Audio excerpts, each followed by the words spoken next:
Scouts of America, but he's spent 2 terms in the World Scout Committee.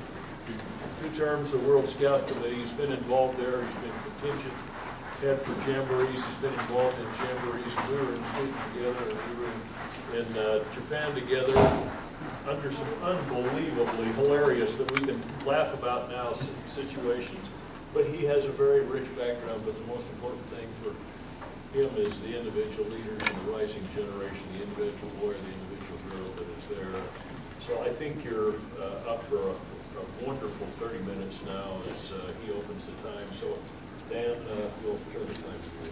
Okay. Oh, by the way, he's married Allison. They got a couple of dogs. And, you know, he's good, but she's even better, which means that he was bright enough to really marry well. So Yeah. tell her this. Yeah. Thanks for having me.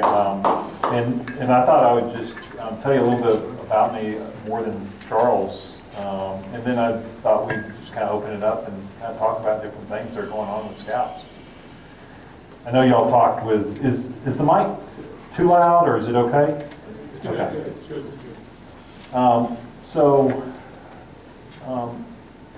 I had a great scouting experience as a kid. Like many of y'all, I grew up in Tulsa, Oklahoma. I had 2 great scoutmasters. We kind of moved from the country to the city. And so I had 2 great scoutmasters. My second scoutmaster in Tulsa brought me out here my first year, first time. And then I came out the second time. And then I came out for Rialto. And then I came out here for 2 summers to work out here. And then I came out for 5 treks. And then I've been on this side of the road, I think, ever since, for probably the last 25 years, coming out here once or twice a year, it seems like. So this is home for me out here at Philmont. I'm out of Houston, Texas. And I had kind of a, great scouting career. I did OA, I did summer camp, but I really loved coming out here to Philmont. And when I got out of university at Oklahoma State, I thought, I needed some friends. I was living at home, working for the family business and in the garage apartment. I needed something to go do, and I thought, well, I'll join the troop down the street. So I went down and volunteered, and the one thing that they had a rule that you had to wear a neckerchief unless you had your wood badge beads. And I didn't like neckerchiefs, so I went down and signed up for wood badge. And did wood badge and kind of went through that. And I went through the rope cope, we call it cope, as y'all know. And I ran the cope course in Houston, kind of went through that piece of my scouting career at the council level. And then one day we had, at that time, like many people in the 90s had, was you had a scouting magazine or a newspaper. And it's hard to say what a newspaper is to my nephew. But we had a newspaper, and it said Jamboree, World Jamboree. I thought, I could do that. I could take some time off and go to the World Jamboree in Chile. And I remember back when I was a Cub Scout, we went to day camp, and at day camp, I don't remember anything about day camp. I'm not even sure what city we were living in when I went to Cub Scout day camp. But I do remember there was 2 Dutch Scouts that were there, and they were cooking something. I mean, and that's the only thing I would probably remember about Cub Scouts was 2 Dutch Scouts. And so I thought, World Jamboree, that'd be great, because I have this experience with these 2 Dutch Scouts that, for 3 minutes at a Cub Scout day camp. So I went to Chile, and I thought that was great. And then I was looking through the paper again, or someone asked me, they said, "Are you going to the national annual meeting?" And I said, "What's that?" And they said, "Oh, well, that's where all these people come together, and we have this, and there's all these meetings, and there's an international meeting, and there's a Cub Scout meeting, and there's all." I thought, well, I could go to that. That's in New Orleans. It's just a flight over there. I could go for the day. So I, flew over there, didn't register or anything. And just went over and went to the door of the international meeting, and the director at that time, a good friend of mine now, Scott Tier, which Charles knows very well and Lyle knows, said, "What are you doing?" And I said, "Well, I'd like to come to this meeting." And he goes, "Wait, you're not a member of the international committee?" And I said, "No." He says, "Well, if you sit in the back and you don't say anything, you can sit in the meeting." So I thought, well, I can do that. And so I went and sat in the back, and I walked in, and I noticed that,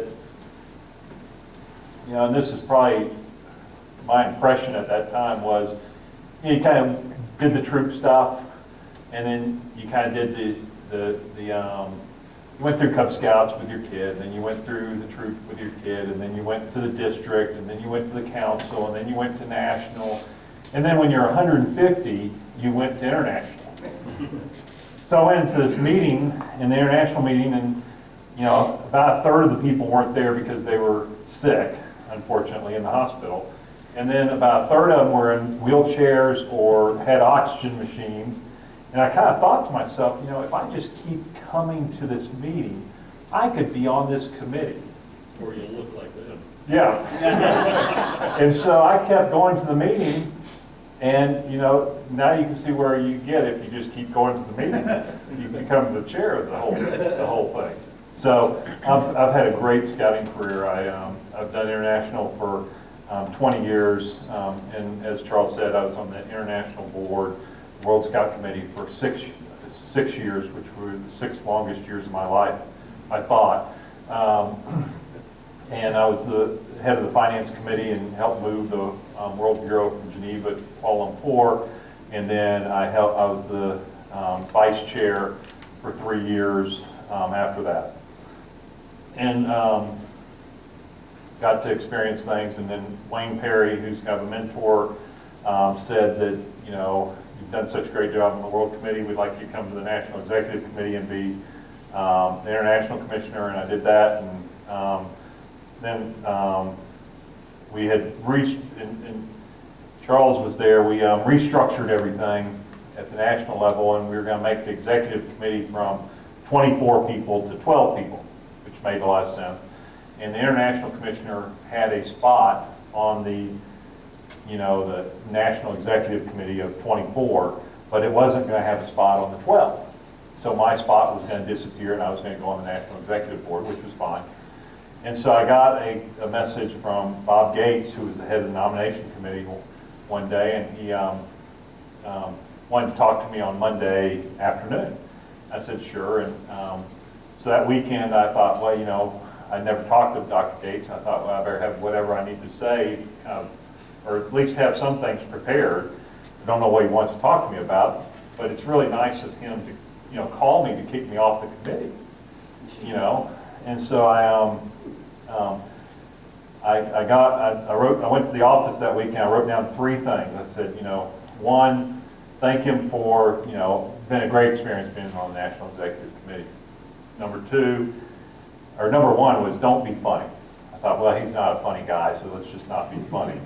And then number 2 was, you know, thank him for, you know, having the opportunity to do the National Executive Committee. And number 3 was, you know, if there's anything else, you know, I'm a good dishwasher. I'm a good, you know, I can do anything. You know, if there's anything I can do, let me know. So I get on the phone with him on Monday, and he says, we want you to be the next chair of the Boy Scouts of America. And I thought, none of this works on this sheet. So that's where where I am right now. I've learned more about bankruptcy than anyone should know, unfortunately, and I've got a great team around me, a great National Executive Board of 72 members, which is a large board, and we have a great Executive Committee of 12 that really meet monthly. And then we have a key 3, Scott, who y'all met earlier, and Roger Mosby, who y'all haven't met, but you've probably seen him, that we meet weekly on a key 3 call. And so, and we have, you know, we deal with A to Z on different types of things that are coming through. But with that, I'd like to just open up the floor and, you know, ask any questions you have. I mean, I've been asked some of the worst questions in the world in Japan. You can't be worse than that. And so tell me what y'all are thinking, or what kind of questions you have for the national chair. Yeah. With regard to scouting, what keeps you up at night? That's a good question.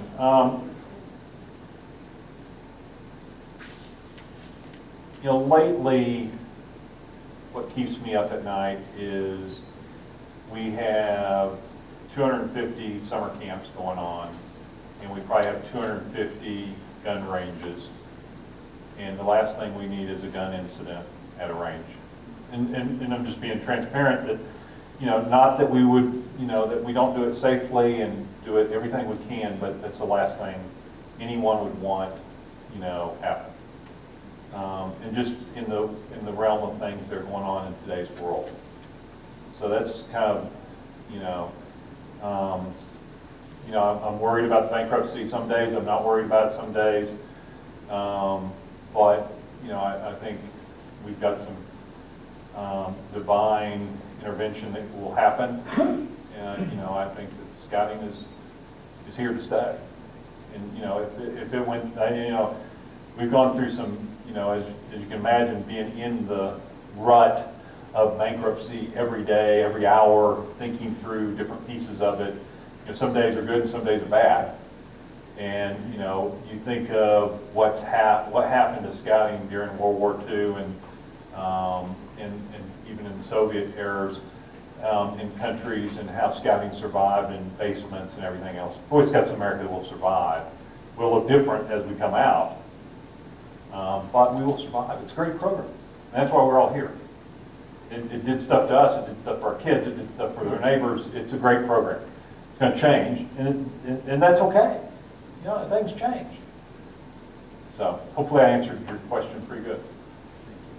I have two questions. Okay. First one's on what appears to be this crisis of confidence that many of our charter partners have towards a perception that they have more liability now than they've ever had before. So with the United Methodist Church leaving, the church, and I'm from San Diego, Bureau Council, and the council commissioner there, our 38 Catholic units have all said they'll drop on January 1st. So we're losing a big chunk of our charter partners. What can we do to help you to get the message out, and an accurate message to resolve these concerns that our charter partners have? Yeah, and Roger's really been taking on this with Scott more than I have. I know enough to be dangerous, so let me kind of preference it to that. The churches are in a very odd position. I mean, if you look back at the Methodist Church, and I'm Methodist, so I can talk about the Methodist real easy. And they may be more screwed up than the Boy Scouts of America. So let me just throw that out there. Having now knowing what I've seen from behind the curtains, I kind of understand what's going on.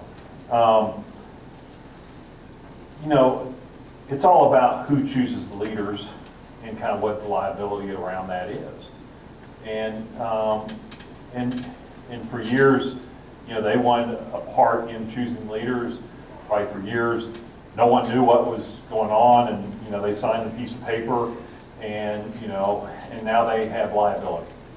And so there's reaction from that, one way. It'll come back, and we'll figure out where that balance is. But I think we're in that real rocky state right now. I think we're going to see, we're getting reports that, Michigan has figured this piece out with some of theirs, and Florida's figured out their, some pieces with theirs. And so I think we're going to build a better model. It's not a perfect model, especially in today's litigious society. But I don't think we're there yet. I think it's still rough. And, it may be rough for a couple more years. Until we kind of figure out what that model looks like. Is it council-sponsored units? Is it parent-sponsored units? Where do we put that, the assets in the units for tax purposes and for liability purposes and leadership responsibility purposes? All those pieces together. I don't think we're there yet. So. It's comforting to hear that other councils are figuring things out, and best practices are perfectly top. We'll hear from this later on, I'm sure. Yeah, I think so. I think, you know, and I think that the different, you know, you're hearing from units that are, you know, that have had a relationship with the United Methodist Church for 75 years saying, you know, if you don't do it, that's okay. We're going to go right next door to the Lutheran Church and become a member there. And I think that's going to, you know, churches have come off of a rocky, you know, 48 months, or, well, not 48 months, but, you know, 24 months, 36 months because of COVID. And the membership is way down. And how do they attract people? And, you know, Methodist churches right now in this big split because of the gay issue, you know, and they're having all their issues internally that they're looking at, you know, do they split? And so it's just a rough time, I think, for the charter organizations. Now they have liability with Boy Scouts that they really just, you know, they had their trailer out back, they really didn't know anything about what they did. I think it's you know, it's really understanding and building that perfect or better mousetrap. My second question. So, yeah. Same, but completely different topic. This is probably more tied towards your international role before. Sure. With 2023 coming up, we got exciting events, national and international jamborees. What was the reason to have those just 3 days apart and not move one a different year so we could potentially attend both? So, and you know, first of all, it was a difficult decision to figure out, as everyone in the room knows, how do you plan around COVID when it changes every hour? And so, you know, and we really wanted to stick something in the dirt and say, we're going to have a jamboree. And really my thought to Tico, who is going to run the jamboree as a volunteer, I said, I don't care if we have 6,000 people there. I want to have a jamboree. We want to have a jamboree. Because we need, as a movement, we need the jamboree to kind of bring us together. And so we stuck with 2023. And of course, that was the year of the Korean World Jamboree. And I totally understand the Korean piece. And I knew that we were probably going to have less people attend the World Jamboree in Korea than we've had in the past. And so we just weren't going to have full numbers. And that people were either going to do one or the other. But if we're only going to get 6,000 or 12,000 or whatever the number is, the national, that was going to be our focus. And I talked to, you know, our international commissioner when we were making these decisions. I said, you know, second fiddle is going to be the World Jamboree. And you know, we also, you know, they're having struggles, as Charles and I were talking about earlier. You know, the government, you know, has just gone through 2.5 years of COVID and paying for COVID, and you know, everything's down in Korea, and so they're trying to figure out how to sponsor the government sponsorship is, you know, has been teetering a little bit, and so, you know, I know the World Committee is working on that on a daily basis, and you know, making sure that sticks. And then, you know, we're, you know, working with the councils and trying to get in the bankruptcy. You know, it's hard to plan a jamboree that could be in the $30 to $60 million range of a cost, inflow and outflow of the budget when you're in the middle of bankruptcy. And so, you know, and you know, I think Lyle and Charles have sat through these meetings too. You know, every one of us, you know, have heard, you know, next month we're going to be out of bankruptcy. Next month we're going to be out of bankruptcy. You know, next month hasn't gotten here yet, but hopefully next month we'll be out of bankruptcy. And so I think it was just the key three really just said we're going to stick a stick in the dirt and we're going to work around it. Okay. As a kind of a follow-up question to that, as we look. Can I finish with one thing? Sure. You know, even on a good time, the number of scouts from the BSA is so small that goes to a world jamboree as compared with the national jamboree. You could actually have them right on top of each other and they wouldn't affect each other, because when we went to Sweden or to Japan, we had a full contingency, but it was only 1,500 votes compared to 40,000 at the summit. So that probably will not affect, it only affects us because we're trying to support both Yeah, jamborees. yeah, yeah. The follow-up is, I mean, maybe Charles just answered it for me. As we look to the future 2024 plus, in the past they've been on a 2-year cycle like the Winter and Summer Olympics. Are we going to try to get to that again, or is like one going to go in 2 years and one going in 4 years? Or? So I don't know if we have one set yet for National Jamboree. I know that Poland has one set. I just don't know what the date is on that, what year it is. And then, we're looking at if we could use the summit, which we have a great investment in the summit, for the 30-31 Jamboree, but not have it as a BSA World Jamboree, but have it where we have 6 countries from around the world come together, and we just have it at our location, but they put it into their form. And so we're playing around with that idea for 30-31 to utilize the Jamboree site. It's a great Jamboree site, and for these, especially for some of these world countries or these NS National Scouting organizations that don't have a lot. They have a lot of enthusiastic. They have a lot of great membership. They just don't have, $20 million to go start a site to have a World Jamboree. But bring 5 or 6 of those together from different parts of the world, have them come together and do a World Jamboree together. So we're playing with that idea. That's not public out there. Another question. A year or so, or a year, a little more, I guess, into the new NST structure, what's your assessment? Is that successful? Was that a good organizational change, or are we headed back toward regions and areas? Or what do you think? So, and I kind of led that, so I probably have a bias a little bit, but let me kind of give you some thoughts around it. We're big on structure. We are, and we were built for a 5 million person structure, 5 million member structure, and we dipped down to under 1 million last year, or this year, and of kids. And so,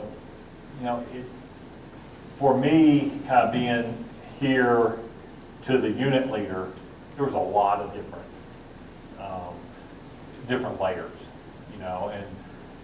and I was never very much involved in the area, in the region, but the sense after we did the Churchill project was that we had too many layers, and it was very bureaucratic. A lot of people working in the areas and regions, but not a lot of stuff getting done. And that's the assessment we came back with. And so we put a lot of smart people in a room, and they came up with let's collapse it, and let's put that in a defined position. Let's define those things that group is going to do in the territories. And we're a year and a half into it. It's got, it's had its ups and downs. I think it's, from what I'm seeing and what I'm being told, it's very active. And I think that we're getting some real traction. It's going to take some in areas and regions that have been around for 50 plus years. And so there was a lot of structure there. But I think we're going to get a lot more stuff accomplished at that territory level than we did at areas and regions. That's my assessment. And history books will either prove me wrong or prove me right. But we've really done this, a lot of work on governance at the national level around splitting apart what is a pure governance play and what is operational. And it's hard for volunteers. I mean, we if we do it at work, we understand it. I mean, we understand that the board of directors does this stuff, and the senior management does this. But at the Boy Scouts of America, we like to wear lots of different hats. I mean, we all wear lots of hats, and we wear some that we're in charge of the fishing committee, and we're sometimes in charge of the Scout Executive Selection Committee. And I think that's we've been working a lot to try to split those responsibilities apart and really focus on governance and operations.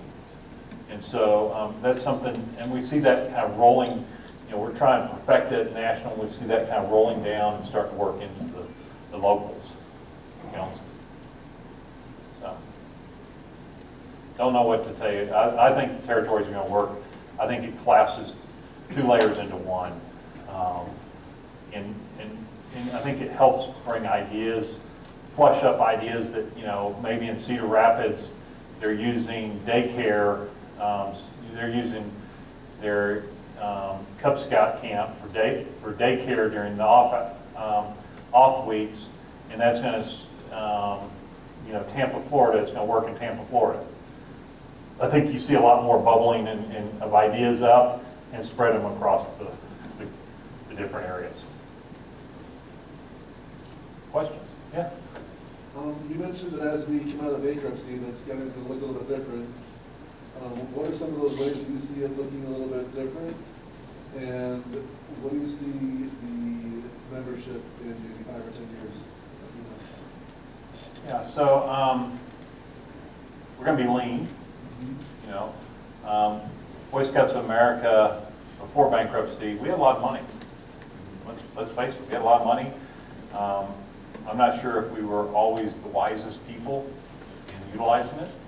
Looking back, it's a lot easier to say that maybe we should have, used it for this, or maybe we should have used it for that. And I think that you can have too much money as an organization. And I think we had gotten kind of fat and dumb in some ways. And so I think leanness will help us. We're going to be lean. I mean, we're going to be real lean coming out of this. And we're going to, especially with the cost of living and inflation and everything else, cost of scouting is going to go up. I mean, it's, and we're never going to go back to $14 dues, which I'm not sure how we figured out that $14 was the amount, but, it was costing us probably $30 to put on a $14 program at the national level. And so, where do I see us with membership? I think we can easily double to triple what we have in the next 6 years. I mean, there's just we've got girls, and we've doubled our group, and you saw them here in the cafeteria. I was talking to someone, and he said that he found the best crew out there this year, and he's on staff here, and he says it's an all-girls group from Washington, D.C. Most of them have 60 merit badges, and they're like beating every boy group out here, But, I think we've got a great opportunity there. I think we've got a great opportunity kind of once we get through this church, figuring out what that looks like. I think to go back out there, I think scouting is needed. We're pretty close, knock on wood, to being partners is not the right word, but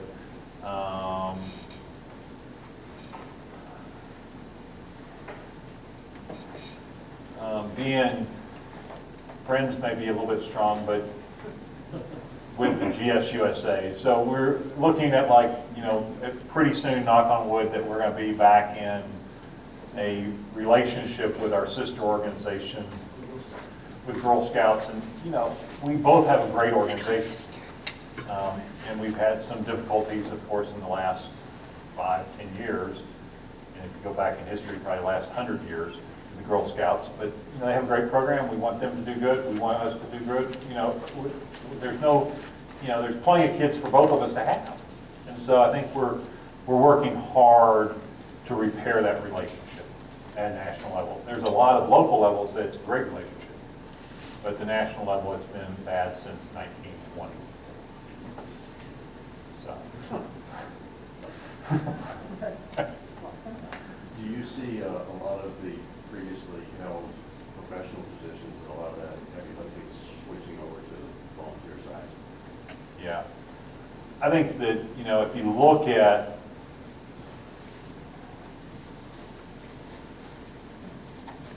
our model, and we've been spending a lot of time on our model, and you know, you have to look at it in a lot of different ways, because there's the local way of looking at it, there's the unit way of looking at it, there's the national way of looking at it. And we have 250 councils across the United States. How big should a council be? And so, I mean, and you know, it could be by number of kids, it could be by number of, you know, how much they have FOS campaign, it could be how big, how many counties there or states they have. You know, how big should a council be to be a council? You know, and you know, I asked this question, and I just ask you, what, I mean, how big should a council be? Just give me a number, give me a couple numbers, throw them out there. How many kids? Kid-wise, Yeah. you need to have about 2,500 kids. Okay, others? 20,000. 20,000? Okay. So half of our councils, we have 250 councils, half of them have under 1,000 kids. Okay? We have one council that had 74 members. Now, and you think about that, and I'm thinking about it as a business person, you know, and probably some great scouters there, but our model's not working there. You know, and if you have 2 employees, let's say, that's supporting 74 kids, that doesn't work. And so we've got to rethink this, you know, how professionally we do this. And, you know, Roger has, you know, one of the reasons we brought Roger in, we have some great scout professionals out there, scout executives, scout professionals. But we knew going into the bankruptcy it was going to be a very difficult time. And we knew that we were going to have to cut a lot of staff. And that's not an easy thing to do. I mean, and so when we went out and looked for a person to be the chief scout executive, we knew we had to find someone that knew how to fire people or lay people off, which is not, you know. And then you throw COVID in right after that. You know, and we furloughed 1,100 people, second month of COVID, you know. And so I think we're trying to figure out, you know, what's the right balance and where do you put the professionals to make the most. And I don't think we're there yet. And it may be 10 years for us to get there. But I think if you look at the cost, how do you get, what's the right model to bring in the most kids? You know, and you know, if you look at the Army or the Marines or the Navy or Air Force, you know, they're in every shopping mall. You know, they have a little office there, and that's where they recruit. You know, where we have these big buildings, great buildings, that we use for scout, you know, our scout councils. So, you know, I think we just need to rethink what our model looks like. That's going to take some time. And where do we put our money? And what's the true, and it's not just the $74 per scout that you pay for registration. What's that true cost for a kid to go through the scouting program as a Cub Scout or a Boy Scout? And, you know, is that, you know, that's their troop fees, that's their summer camp fee, that's their, you know, their high adventure fee, that's their council FOS campaign, that's their uniform.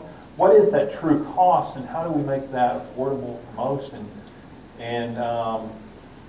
put the cost in the right area so we can use it for the best? Does that help? Somewhat, I'd like to see it not be a planned overnight or go to the council office. I would say a plan. It's an overnight trip for me to go to the Oh. council office. Sure. You know, Michigan has done a good job of, you know, they combined all of Michigan into one. And hopefully you're not from Michigan, because then you will break my theory here. And they have kind of district offices per se, and district kind of boards that report up into a council. And so, which seems to work fairly well. How do they handle the LA stuff? You know, it's funny because, you know, you merge a council, and, you know, the first 2 things people ask are camp and LA. And you know, and I went, we did a road show together a year and a half ago just to get out and talk to people. And we did 8 cities in 4 days, 5 days, and went around the U.S. and met with all the territories. I remember going in Connecticut, and we were going down this long road in Connecticut, beautiful area, and on the left it said Camp Wakawuka, and I thought, oh, we're going to Camp Wakawuka, and we knew we were going to have this meeting at camp, and we kept going past it, and then we, you know, about a mile down the road, we went by Camp Chakachuka, and I thought, well, we're going to Camp Chakachuka. No, we went down about 3 more miles, and we went into Camp Wallawuka.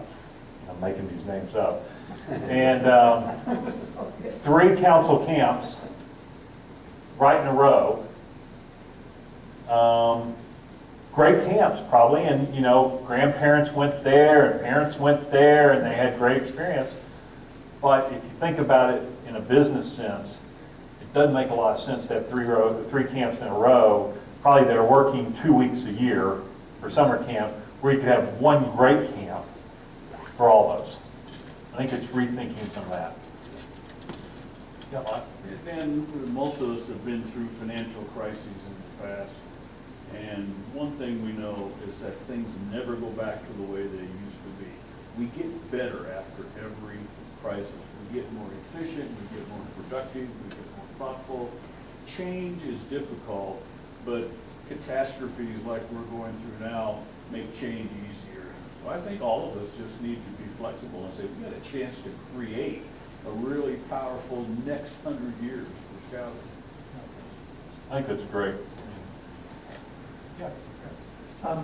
Do you perceive, as we go forward, that maybe the charter partner concept is going to be reviewed or looked at? Or I think it's being reviewed in 10 different councils today and 10 different councils tomorrow, and I think that, you know, I have probably 3 emails from 3 different councils that came in today, that from volunteers or council presidents that say, hey, we should do it this way, or we should do it this way, or we should do it this way or that way.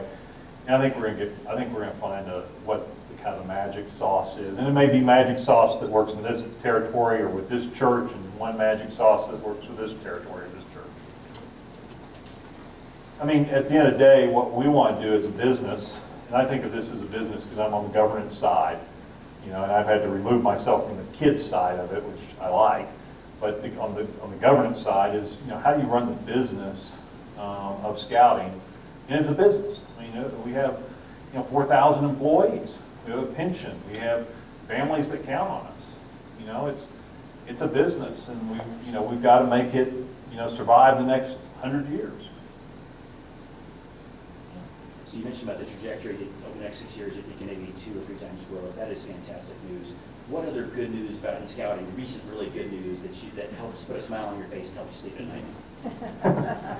You know, I thought the crew that was coming out of here that was out of Appleton, Wisconsin, that came out of here and went to the train. I really didn't realize that a third of the kids that go across the street come in by train.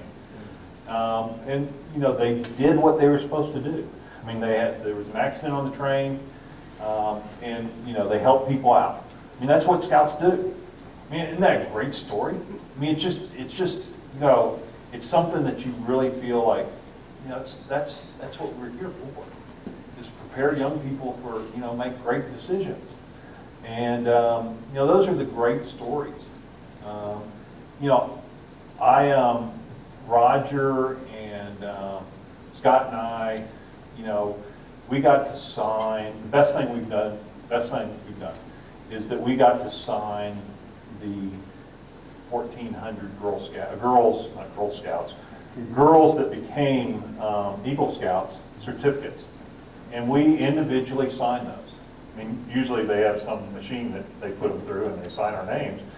But we sent it around in 4 boxes this big, and we hand signed every one of those. Because, you know, isn't that special? So is that the number right now that we're at, 1,400? I think that was the first class. First class, okay. Yeah. And so we signed each certificate, and Roger, I was the last one to sign it, and Roger's signature was right next to mine. His signature got bigger, and so mine got smaller. But, you know, think about it, you know, and, you know, I didn't think much about it when I was a kid, but, these girls have done incredible things, and they can do incredible things with Scouts. And we have a great program for them. And so I think I think that's incredible, that they become Eagle Scouts and they, can go on NYLT out here, and they can do different things, and they can, another thing I think that we've got to think through is diversity. I mean, and this is something you probably, if you've heard me talk, is we got to think about what is the makeup of kids 20 years from now. It's not white male. I mean, it's not. I mean, I live in Houston, Texas, the most diverse city in the United States. And more than New York, more than LA, more than Chicago, but Houston, Texas. And, we've got to think about how do we, get the Hispanics? How do we get the African American involved in scouting? How do we get the Asians involved in scouting? We've got to start thinking about that because, the Norman Rockwell scouting up here is getting smaller. We got to think outside the box and not just think it, but do it. I mean, we've got to make sure our boards are diverse now. We got to figure this stuff out. We got to start thinking diverse because the Hispanic population doesn't know they don't have that Norman Rockwell picture up here. And, I know, a lot of people are sad because we're going to give away we're not going to give away, we're giving to the trust the Norman Rockwells. We have the biggest collection of Norman Rockwells, the Boy Scouts own, the biggest collection of Norman Rockwells. And it's been, anywhere from $40 million to $125 million worth of assets and value. And, giving it away, or not giving it to the trust, and they'll sell it off to, different people, as part of our contribution to the bankruptcy. But I think that's okay because I spent a day looking at all of them. I went up to the museum in Ohio, Warren, Ohio, which I suggest everyone to do. And I went through and I looked at each one, and there's not much diversity in there. It's not what we want. I mean, the Hispanic mother that has a 12-year-old or a 6-year-old girl does not think of scouting in a Norman Rockwell setting. We got to figure out how to get to that mother. Yeah, well. Dan, as long as the question was, what's the good news today? Yeah. And you really don't have to look very far. I got a phone call this morning. I told them you were going to be here, and they said, I'm free to announce this, from Raleigh, North Carolina. That's not Dallas, and that's not New York, and it's not San Diego. It's Raleigh, North Carolina. So it's a relatively small place. And he said, the caller said on September 14th, we're having our Friends of Scouting lunch. And he said, wow, we're going to raise, our goal is $1,750,000 at lunch. And I said, that's amazing. How you going to do that? He said, George W. Bush is our keynote speaker at lunch. And he said, and you can tell the group you're with today, and with Dan and the group, he said, we're really going to do $2 million, but we're only publicizing $1.75 million. But that's an hour lunch to raise $2 million in Raleigh, North Carolina, because they believe in scouting, and the whole community gets behind it. And it's confusing today, but they know we're going to be here 10, 50, 100 years from now. So they know it needs to be taken care of today. It was great news. You're the first to hear about it, but it's true. There's great things going on every day in scouting, and y'all probably see it more than I do. I mean, I probably it gets filtered enough where I hear a lot more of the bad news than I do the good news. There's every day there's great stories.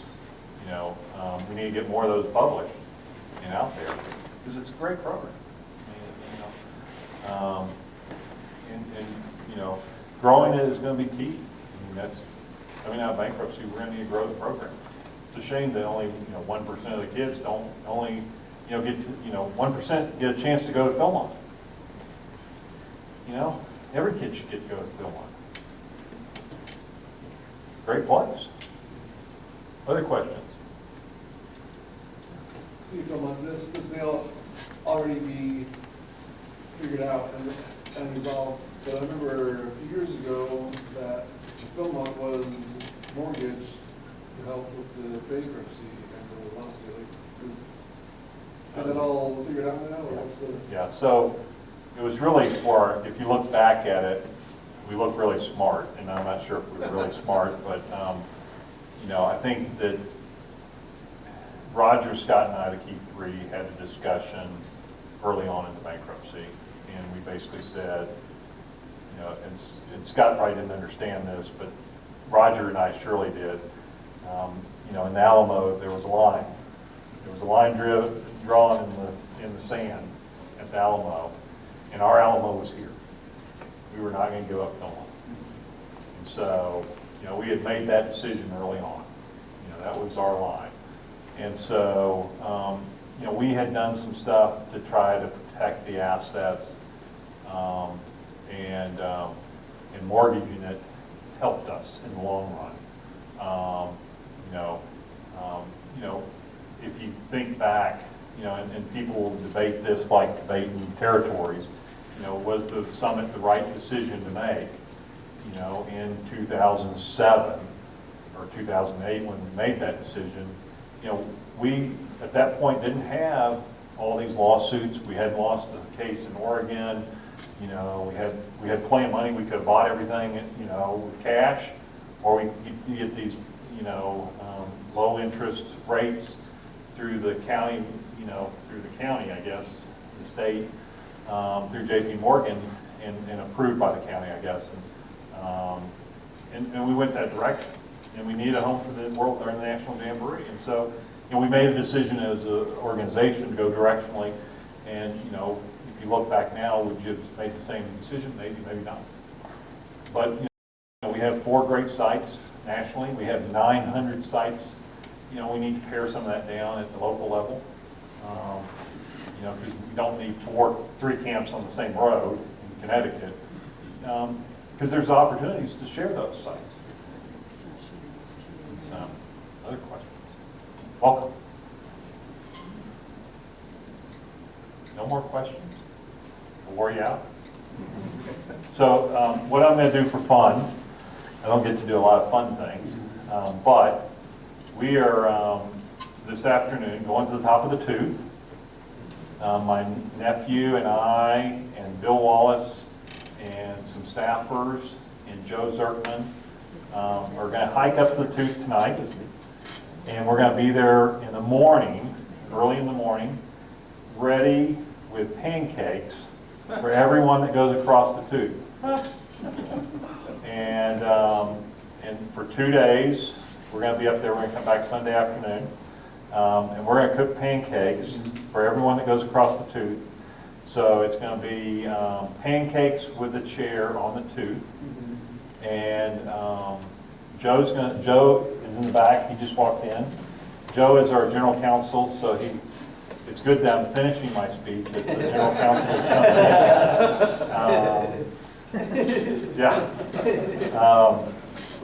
But we're going up to the tooth to do that, and I have a great opportunity for each of y'all, because I know that each of y'all have $5 in your pocket.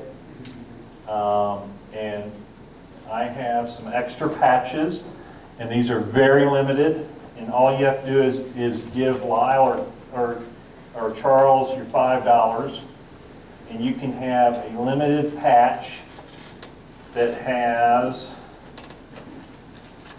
and you're going to make, or you can, and they're going to give it to the Philmont Training, or the Philmont Staff Association. So it's going to go to the Philmont Staff Association, not me.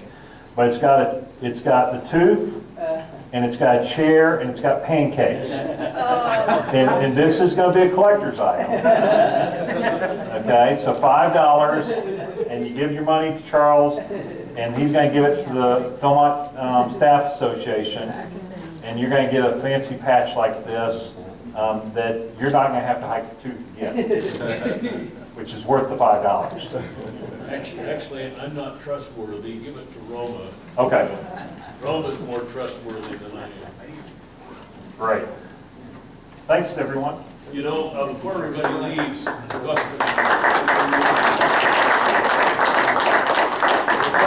Dan